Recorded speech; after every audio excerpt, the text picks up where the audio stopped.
Have you seen him? Standing there holding a sign or a cup. His clothes are dirty, his beard is scraggly, there's a distinct smell of alcohol that lingers. And if not overwhelmed by the smell of alcohol, there's a distinct smell of body odor or musty clothes. You look at his hands, and his hands, they're filthy, long fingernails with dirt or stained nail bed. He may be wearing a dirty toboggan or greasy strands of hair hanging out from under it.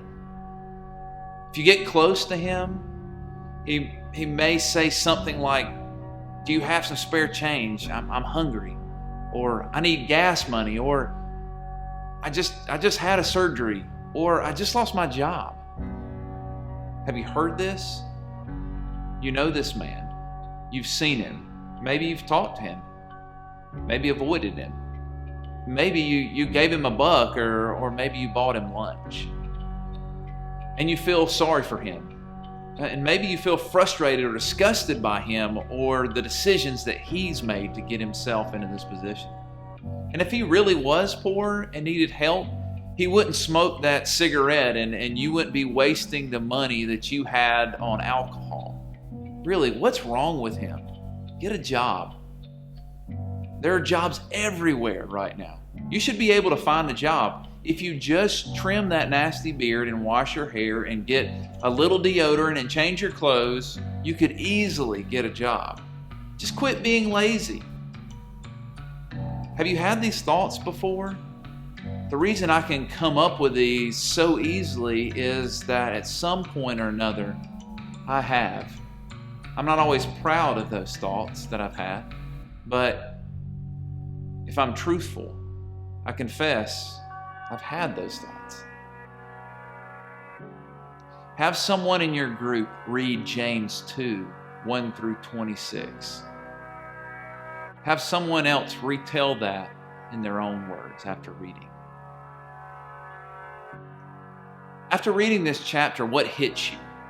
For me, immediately, I realized that something I say I already knew. That God values the poor, and He has the expectation from us as followers of Him to do the same. Take a minute and discuss in your groups your honest reaction to those who are poor. What tends to be your first impulse? What causes that reaction within you? The words spoken in verse 8 and 9 are pretty strong words. If you really keep the royal law found in Scripture, love your neighbor as yourself, you are doing right.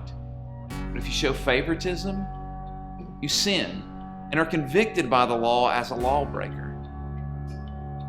James continues to share this same thought process over and over. You have faith, it requires action. You love your neighbor, great. Treat all people accordingly. It's people. Dirty clothes or clean clothes, they're people. Smelling good or stinking, they're people. And even more so, the stinky ones are the ones that God calls me, to give a seat of honor. The difficult part about this is not knowing of it. I know a lot. I think I confessed that I've had all the answers at one point in a previous video. The difficult part is finding a way to take action, to live into the mission of God, to truly practice our faith. Faith takes action. After discussing through this text, how do you personally feel God is leading you to practice your faith in action? How will you practice this specifically with the poor? James in this text makes it clear that true compassion isn't a feeling, but rather an action. If you feel for them, what good does that do you? So, what's the right thing to do? Give them money? Does that help? Find a job for them? Connect them with social services? Feed them? I don't know. Really, I don't know. We don't always know the best way to help people in need. One thing is clear though, we have to do something. Otherwise, our faith is fake. It's a sham, according to this text. Luke 6:46 says, "Why do you call me Lord, Lord, and not do what I tell you?" Here's my challenge to you. The next time you see me, you come up and ask me how I've lived out my faith in action to the poor. And my hope is that we both will have a story to tell. I don't want to just make a video for our small groups. I want to practice this in my own life as well, as a follower of Jesus, as a disciple for my children, as a discipler of young adults in every aspect of my life. James wraps chapter 2 by talking of Abraham and of Rahab. They both had faith, but they also had action.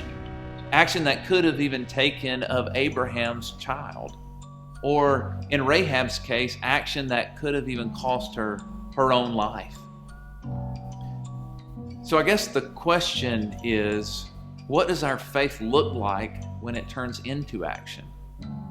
Tonight, I want you to wrap your groups by praying over the specific plans you talked about earlier of how we, as a people of faith, move toward a complete faith that includes action.